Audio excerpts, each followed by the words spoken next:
जय गुरुदेव। और दोस्तों, मेरे चैनल सिद्ध सावर मंत्र में आपका एक बार फिर से हार्दिक स्वागत है। और देखिए, आज मैं आपके सामने जो साधना लेकर के आया हूं वो साधना बहुत ही महत्वपूर्ण साधना है। क्यों? क्योंकि अप्सरा साधना भी मैंने बहुत बताई है, यक्षिणी साधनाएं भी मैंने बहुत बताई हैं आपको, योगिनी साधनाएं एक या दो ही मैंने आपको बताई हैं। एक ही योगिनी साधना मैंने आपको शायद बताई है पूरे चैनल पर। और योगिनी साधना अपने आप में बहुत महत्वपूर्ण साधना है, क्योंकि जो साधनाओं का स्तर है उस स्तर में योगिनी साधना का विशेष महत्व होता है। क्योंकि योगिनी जो होती हैं उनका संबंध जो है काली कुल से है, और काली ही जो मतलब घोर नामक एक दैत्य था उसको पराजित करने के लिए काली ने ही योगिनियों के रूप में अवतरित हुई थी, और 64 योगिनी कहा गया है। लेकिन मुख्य रूप से 8 योगिनियों की साधना की जाती है, ठीक है। और जो योगिनी होती हैं उनमें एक विशेष प्रकार की अलौकिक शक्तियां से संपन्न होती हैं। ये इनमें वशीकरण, सम्मोहन, स्तंभन, सौंदर्य, अर्थ, काम, रति सुख, ये सभी प्रकार से हर प्रकार की चीज देने में समर्थ होती हैं। इनकी साधना करने से विशेष प्रकार से ये जो तंत्र विद्या होती है उन तंत्र विद्याओं की भी ज्ञाता होती हैं ये योगिनियां। और अगर आप किसी भी योगिनी की आप प्रत्यक्ष सिद्धि कर लेते हो तो आपको फिर किसी भी प्रकार की कहीं से भी कोई भी सहायता लेने की आवश्यकता है ही नहीं, क्योंकि ये आपको तंत्र की बारीकियां, विशेष प्रकार के तंत्रों के प्रयोग हर प्रकार से आपको ये सिखाती हैं और बताती हैं। हर प्रकार का सुख देने में ये समर्थ हैं। अगर आपको आपके शत्रु परेशान करते हैं तो योगिनी उसको मटिया मेट कर देती है। अगर आप को कोई किसी भी प्रकार की कोई धन संबंधी प्रॉब्लम है, किसी भी प्रकार की कोई भी जो सांसारिक आवश्यकताएं हैं उसकी आपको जरूरत है, तो ये हर प्रकार का सुख आपको देती ही देती हैं। और योगिनियों की साधना हमेशा प्रेमी का रूप में ही की जानी चाहिए, मित्र रूप में या प्रेमी का रूप में। जैसे कि आप अप्सरा साधना करते हो, अप्सरा साधना भी आप प्रेमी का रूप में या मित्र रूप में करते हो तो आपको विशेष प्रकार के लाभ प्राप्त होते हैं। इसी प्रकार से योगिनियों की जो साधना की जाती है वो आप मित्र रूप में करें या फिर आप प्रेमी का रूप में करें, क्योंकि अगर आप इन दोनों में से किसी भी रूप में आप साधना करते हो तो एक विशेष प्रकार से वो आपके प्रति समर्पित रहती हैं। अगर आप माता के रूप में या बहन के रूप में साधना करते हो तो उतनी तरह से वो समर्पित नहीं रह पाती हैं, क्योंकि प्रेमिका का अर्थ क्या होता है? जो प्रेमिका का अर्थ होता है, प्रेमिका का अर्थ सीधा सीधा होता है कि भाई जो अपनी इच्छा से सब कुछ न्यौछावर करने के लिए तैयार रहे और उस न्यौछावर करने में उसको प्रसन्नता मिले, उसको प्रसन्नता मिल अनुभव हो कि भाई वो मैं इनको कुछ दे रही हूं तो मैं मतलब वो बहुत प्रसन्न हो।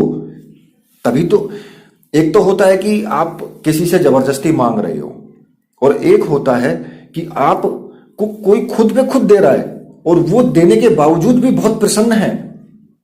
उसका मतलब होता है प्रेमिका। मित्र भी इसी तरह का होता है कि मित्र अगर आपको कुछ दे रहा है अपने आप ही, तो मित्र को बहुत प्रसन्नता होती है कि मैंने कुछ दिया है इनको, ठीक है। तो इसलिए हमेशा प्रेमिका रूप में ही इनकी साधना करें तो विशेष प्रकार का आपको लाभ मिलेगा ही मिलेगा। और देखिए, योगिनी साधना करने से जीवन में किसी भी प्रकार की कोई कमी नहीं रहेगी, शत्रुओं का विनाश ऑटोमेटिक होता रहेगा, आपको हर प्रकार से सुख मिलता रहेगा। आपकी पत्नी अगर आपके विरुद्ध चलती है तब आपको वो वहां पर भी आपकी सहायता करेगी। आपकी पत्नी के ऊपर वशीकरण प्रयोग तुरंत होगा। वो ऐसी एक सम्मोहन शक्ति का उसके ऊपर फैलाएगी कि वो आपकी वशीकरण में आ जाएगी। अगर आपका पति आपको गलत चलता है आपसे, तो वो आपके पति के ऊपर एक वशीकरण प्रयोग फैलाएगी और वो आपकी तरफ सम्मोहित हो जाएगा।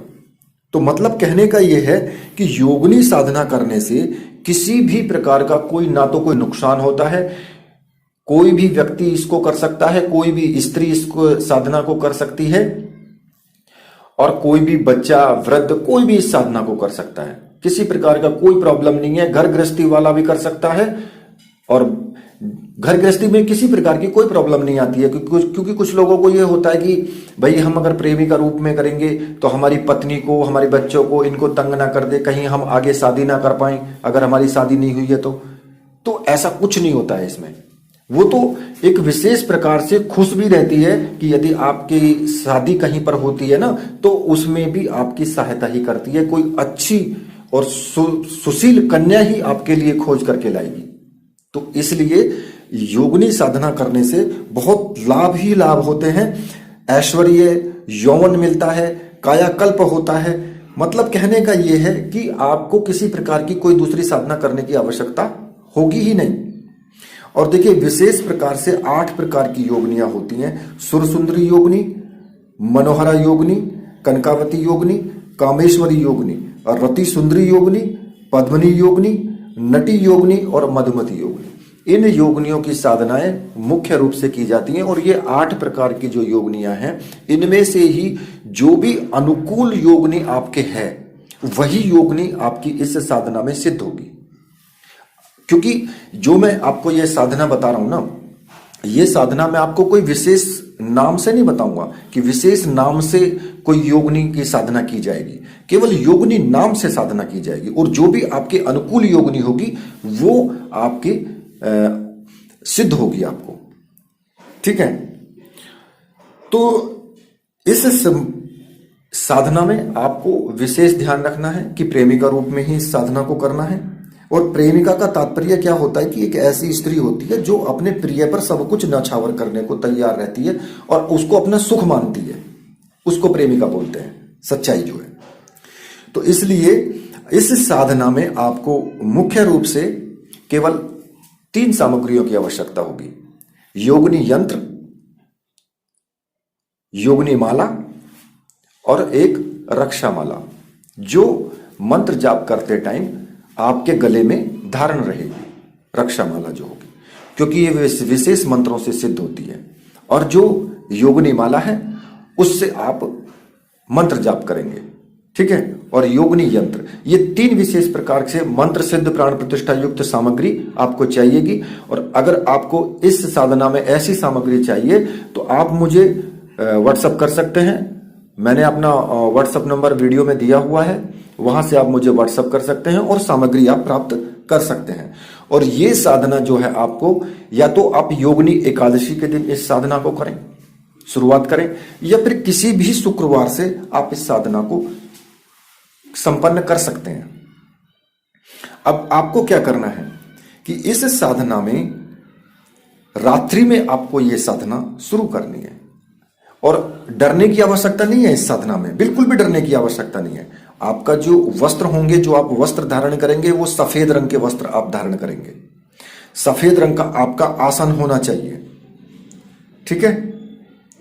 और दिशा जो होगी आपकी, वो उत्तर की तरफ आपकी दिशा होनी चाहिए। उत्तर की तरफ आपको अपना मुख करना है।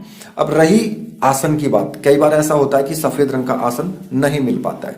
अगर सफेद आसन ना मिल पाए तो आप लाल रंग के आसन का इस्तेमाल कर सकते हैं। ठीक है। और इसमें कोई विशेष विधि विधान की कोई आवश्यकता नहीं है, नॉर्मल मंत्र जाप है। तो अब आपको क्या करना है कि रात्रि को 9 बजे के बाद में आप स्नान आदि करके, और अपने पूजा कक्ष में, एकांत पूजा कक्ष होना चाहिए इसके लिए। और इस साधना के विषय में किसी को भी आपको नहीं बताना है कि मैं क्या कर रहा हूं, इसको गोपनीय रखें। ठीक है। उत्तर दिशा की ओर मुख करके बैठ जाएं और सामने जो आपकी चौकी है उस चौकी पर आपको अपना गुरु, जो भी आपके गुरु हैं, और गुरु नहीं है तो भगवान शिव का चित्र बहुत जरूरी है। भगवान शिव का चित्र वहां पर रखें और उस चौकी पर या तो सफेद रंग का कपड़ा बिछा लें या फिर पीले रंग का या लाल रंग का, जैसा भी है वैसा आप बिछा सकते हैं उसमें। ठीक है। अब आपको क्या करना है, सबसे पहले गुरु का पूजन करना है। गुरु जी का, जो भी आपके गुरु हैं, एक घी का दीपक आपको जला लेना है। ठीक है। घी का दीपक और जो सुगंधित अगरबत्ती, धूप बत्ती जो भी आपके पास है उसको आपको जला लेना है। और पुष्प, कुछ पुष्प ले लें, लाल रंग के, सफेद रंग के, जैसे भी हो, मतलब कि जो पूजा के लिए चाहिए वैसे आप पुष्प ले लें। और सबसे पहले गुरु जी का पूजन करना है। उनको कुमकुम से टीका लगाना है, चावल चढ़ाने हैं और पुष्प चढ़ाने हैं, धूप दीप दिखाना है। इस प्रकार से गुरु जी का पूजन करें। और पूजन करने के बाद गुरु मंत्र की कम से कम एक माला का जाप जरूर कर लें, जो भी आपका गुरु मंत्र है। अगर गुरु मंत्र नहीं है, किसी को गुरु नहीं बनाया है, तो भगवान शिव को गुरु मान करके ये साधना की जा सकती है। तो आप भगवान शिव को गुरु मान करके और उनका पूजन करके और एक माला ओम नमः शिवाय मंत्र का जाप करें और भगवान शिव से आज्ञा लें कि हे प्रभु, हे मेरे गुरुदेव, मैं ये साधना करने जा रहा हूं, योगिनी साधना, और ये साधना मुझे पूर्ण रूप से सफल हो। ठीक है।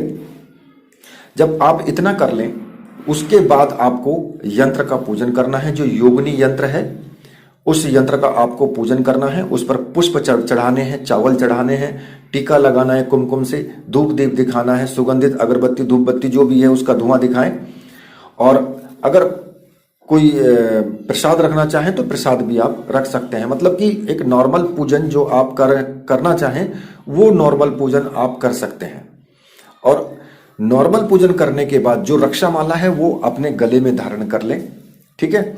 और फिर संकल्प ले लें कि मैं प्रेमी का रूप में योगिनी साधना करने जा रहा हूं और मुझे इसमें पूर्ण सफलता प्राप्त हो। अब आपको क्या करना है कि आपको प्रतिदिन 11 माला का जाप करना है। प्रतिदिन 11 माला का योगिनी माला से आपको जाप करना है। ठीक है। अब उससे पहले आप भगवान भैरव जी का पूजन जरूर करें। ठीक है। और उसमें आपको कोई ज्यादा कुछ करने की आवश्यकता नहीं है। भैरव जी का नॉर्मल ध्यान करके और एक माला बटुक भैरव मंत्र की आपको जरूर आपको जाप करना है। और भैरव जी से प्रार्थना करनी है कि मेरी साधना में किसी प्रकार का कोई विघ्न ना आए और मेरी साधना निर्विघ्न संपन्न हो, आप मेरी रक्षा करें। तो वो मंत्र आपको जो जपना है वो मैं आपको बता देता हूं। तो मंत्र इस प्रकार से है, ओम रीम बटुकाय आपदुद्धारणाय कुरु बटकाय रीम ओम। इस मंत्र का आपको एक माला का जाप कर लेना है। ठीक है। अब उसके बाद में फिर आपको 11 माला योगिनी मंत्र का आपको जाप करना है। अब इस साधना में जो भी आपके अनुकूल योगिनी होगी वही आपको सिद्ध होगी। इसमें एक ये विशेषता है इस साधना की। तो इसमें जो यह मंत्र आपको जो जपना है योगिनी मंत्र, वो मैं आपको बता देता हूं। तो मंत्र इस प्रकार से है, ओम ह्रीम योगिनी आगच्छ आगच्छ स्वाहा। केवल छोटा सा मंत्र है और 11 माला जपने में ज्यादा से ज्यादा आपको आधा घंटा या 45 मिनट का टाइम लगेगा। इससे ज्यादा का आपको टाइम लगेगा भी नहीं। ठीक है। जब आपकी साधना, प्रतिदिन आपको साधना करनी है, प्रतिदिन जो भी पुष्प हैं वो आपको या फिर जो भी सामग्री आप चढ़ाते हैं, सुबह के टाइम आप उन पुष्पों को जो पुराने हो जाते हैं उनको हटा करके साइड रख दें और फिर अगले दिन जब पूजन करें ये तो आपको नए पुष्प आपको रखने हैं। और ये साधना आपको 21 दिन तक आपको लगातार करनी है, 21 दिन तक। ठीक है। और इस साधना में अगर आपको कुछ अनुभव होते हैं तो आपको किसी को भी आपको ये अनुभव नहीं बताने हैं, क्योंकि ये योगिनी शक्ति तत्व की ही एक विशिष्ट प्रकार की साधना है। और ये स्वाभाविक ही है कि इस साधना को पूर्ण मनोयोग से अगर आप संपन्न कर लेते हैं तो आपको अपने कार्य में सफलता मिलेगी ही मिलेगी, सौंदर्य की भी प्राप्ति होगी और गृहस्थ जीवन में किसी भी पक्ष की आपको जरूरत होगी तो वो सभी आपकी पूर्ति भी होगी। और ऐसा भी आपको लग सकता है साधना के बीच में कि जैसे कि कोई कमरे के अंदर आया है, घुंघरू की आवाज आना या फिर कुछ दृश्य दिखाई देना, तो ये या फिर सपने में आपको किसी सुंदर लड़की का दिखाई देना। तो जो योगिनी होती है वो बहुत सुंदर होती है, गौर वर्ण की, मतलब कि गोरे रंग की, बिल्कुल सुडौल शरीर, लंबी पतली और बहुत ही सुंदर मोहकता रूप स्वरूप जो योगिनी होती है। योगिनी का कोई विविध स्वरूप नहीं होता कि योगिनी तो बहुत डरावनी होती है या ऐसी होती है। योगिनी अप्सरा की तरह ही बहुत सुंदर होती है। ठीक है, तो 21 दिन तक आप इस साधना को करेंगे और 21वें दिन आप विशेष प्रकार से 2 माला आप ला करके रखें। 2 माला, चाहे वो गुलाब के पुष्पों की हो, चाहे वो किसी भी रंग के किसी भी पुष्पों की हो। और आपको अगर ऐसा लगता है कि कोई सुंदरी आपके बराबर में आकर के घुटने से घुटना सटा करके बैठती है, तो आप जो एक माला है उसके गले में आपको पहना देनी है और दूसरी माला वो उठा करके आपके गले में पहना देगी। ठीक है, और फिर आप जब भी उसको उच्चारण करेंगे, मंत्र का 11 बार उच्चारण करेंगे, तो उस वक्त योगिनी आपके सामने प्रत्यक्ष होगी। ठीक है, लेकिन वो प्रत्यक्ष तभी होगी जब आप अकेले में होंगे। अगर आपके साथ में कोई है या आप कहीं सभा के बीच में बैठे हैं तो वहां बिंबात्मक रूप में आपके सामने प्रकट होगी, साक्षात रूप में प्रकट नहीं होगी। तो इसलिए आप उस साधना को तब आपको संपूर्ण समझें और फिर वो वहां से अपने आप उठ करके जब वो चली जाए तो आप अगले दिन जब आपकी साधना कंप्लीट हो जाए तो आपको जो भी सामग्री है उस सारी सामग्री को आप कहीं भी जलाशय में या कहीं भी बहते हुए पानी में, नदी में आप विसर्जित कर दें उस सामग्री को। ठीक है, उसके बाद आपकी साधना पूर्ण। अगर आपकी साधना एक बार में पूर्ण नहीं होती, मान लिया कि आपने 21 दिन साधना कर ली और 21 दिन की साधना में आपके सामने प्रत्यक्षीकरण नहीं हुआ, अनुभव हुए, तो आपको देखिए, आपको विशेष प्रकार से अनुकूलता तो मिलेगी ही मिलेगी, क्योंकि उसका सानिध्य तो आपको मिल चुका है। साधना आपने की है तो सानिध्य आपको मिल चुका है। कार्य आपके 100% सारे पूर्ण होंगे। आप जो भी कार्य करना चाहेंगे उसमें विशेष प्रकार से योगदान करेगी अप्रत्यक्ष रूप से। लेकिन अगर प्रत्यक्षीकरण चाहिए तो आप दोबारा से फिर इस साधना को करें, क्योंकि कई बार क्या होता है कि लोग समझते हैं कि 2 दिन 4 दिन साधना कर ली और बस तुरंत ही प्रकट हो जाए। तो भाई ऐसा नहीं होता है। साधनात्मक तरीका है तो साधना के लेवल से ही चलेगा। लोगों को सालों गुजर जाती है, कई साल लग जाते हैं साधना में प्रत्यक्षीकरण के लिए। तो और आप सोचते हैं कि तुरंत ही आपको साधना में एकदम प्रत्यक्षीकरण मिल जाए, तो ऐसा नहीं होता है। और देखिए, विशेष प्रकार की सामग्री की आपको जरूरत पड़ती ही पड़ती है, क्योंकि अगर आपको युद्ध लड़ना है तो आपको विशेष प्रकार के हथियार चाहिए। अब विशेष प्रकार के अगर आपको हथियार चाहिए तो युद्ध तभी जीता जा सकता है। तो इसलिए जो यंत्र मंत्र सामग्री वगैरह जो भी कुछ आपको आवश्यकता पड़ती है वो विशेष मंत्रों से सिद्ध होनी ही चाहिए। ठीक है, तो इस प्रकार से ये साधना पूर्ण करें। ये योगिनी साधना मैंने आपको बताई है, बहुत ही महत्वपूर्ण साधना है और इस साधना को जरूर करें। ठीक है, इसके साथ ही मैं वीडियो को यहीं पर समाप्त करता हूं। तो मेरे साथ बोलिए, बोलिए वीर बजरंगबली हनुमान जी महाराज की जय, बोलिए मेरे परमहंस गुरुदेव की जय।